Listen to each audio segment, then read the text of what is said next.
അത് ആ പ്രതികരിക്കാതെ പോയതിൻ്റെതായ ഒരു ദൂഷ്യം അല്ലെങ്കിൽ അപകടം ഈ പാർട്ടിക്ക് ഉണ്ടായിട്ടുണ്ട്.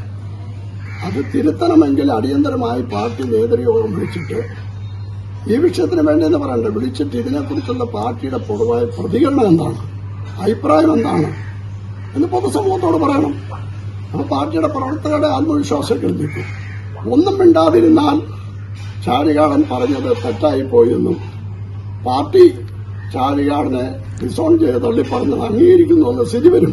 ഒരു രാഷ്ട്രീയ കക്ഷിയുടെ നിലനിൽപ്പിന് എപ്പോഴും കാലാകാലങ്ങളിൽ പ്രതികരിക്കേണ്ട സമയത്ത് പ്രതികരിക്കണം, വസ്തുതാപരമായി സത്യസന്ധമായി പ്രതികരിക്കണം.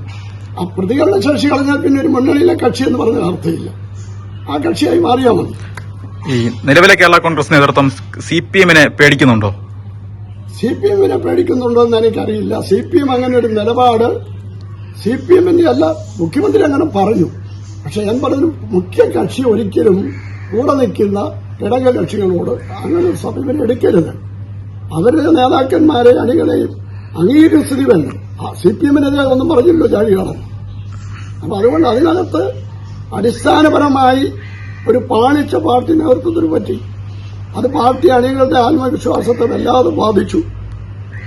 അതങ്ങനെ ബാധിച്ചു കഴിഞ്ഞാൽ ഈ പാർട്ടിയെ നിലനിർത്തി പ്രവർത്തിക്കേണ്ട സാധാരണ പാർട്ടി പ്രവർത്തകരാണ്, അല്ലെങ്കിൽ ഇടത്തട്ടിലും മധ്യത്തുമൊക്കെയുള്ള നേതാക്കന്മാരാണ്. അപ്പൊ അവർക്ക് എല്ലാവർക്കും ഈ കാര്യത്തിൽ ആകുലതയുണ്ട്. അതിലുപരി ഈ പാർട്ടി ഏത് കർഷക സമൂഹത്തിന് വേണ്ടി നിന്നുവെന്ന് പറഞ്ഞു, അവരൊരു വിഷയം പറഞ്ഞപ്പോൾ അവിടെ വായടയ്ക്കപ്പെട്ടു എന്ന് പറഞ്ഞാൽ അത് UDF ആണെങ്കിലും LDF ആണെങ്കിലും BJP ആണെങ്കിലും ഏതാണെങ്കിലും കണക്കാണ്. വലിയ പാർട്ടി അങ്ങനെ പറഞ്ഞാൽ മറ്റു പാർട്ടികൾ പിന്നെ എന്തിനാ അവിടെ നിൽക്കുന്നു എന്നുള്ള ചോദ്യം വരും. UDF-ലായിരുന്നെങ്കിൽ ഇത്തരത്തിലൊരു അവഗണന ഉണ്ടാകില്ല എന്ന് പാർട്ടിയുടെ അണികൾക്കിടയിൽ ഒരു സംസാരമുണ്ട്. UDF-ൽ അങ്ങനെ ഒരു അവഗണന ഉണ്ടായില്ല. ചെറുതായി ഉണ്ടാകുന്നൊരു വിഷയം വന്നപ്പോൾ KM മാണി ചെയ്തൊരു മുന്നണി വിട്ടില്ല. പക്ഷേ അദ്ദേഹം നിയമസഭയിൽ പ്രത്യേക ബ്ലോക്കായി മാറിയിരുന്നു. അപ്പൊ UDF-ന്റെ എല്ലാ ലീഡേഴ്സും പാലായി ചെന്ന് അദ്ദേഹത്തെ കണ്ട് അത് തിരുത്തി, മുഴുവൻ പ്രധാന നേതാക്കളും ചെന്നു. അത് തിരുത്തി അദ്ദേഹത്തെ വീണ്ടും മുന്നണിയുടെ മുഖ്യ ഭാഗമാക്കി മാറ്റിക്കൊണ്ട് അദ്ദേഹത്തിന് ആദരവ് കൊടുത്തു. അപ്പൊ ആ പ്രതികരണം അദ്ദേഹം അന്നേരം കാണിച്ചു. അല്ലാതൊരു വിഷയം അവിടെ ഉണ്ടായിട്ടില്ല. നിലവിലെ ജോസിന് അത്തരത്തിലുള്ള പ്രതികരണശേഷി ഇല്ല എന്നാണോ പറയുന്നത്? പ്രതികരണശേഷി ഇല്ല എന്ന് പറയണ്ടോ? KM മാണി സാറല്ലല്ലോ Jose K Mani. KM Mani sir എന്ന് പറയുന്ന എത്രയോ പരിണതപ്രജ്ഞനായ, എത്രയോ വലിയ സംഘടനാ ശേഷിയുള്ള ഭരണകർത്താവും പാർലമെന്റേറിയനും സംഘാടകനും ഒക്കെ ആയിരുന്ന ഒരാളാണ്. അനുഭവ സമ്പത്ത് ഒരുപാടുണ്ട്.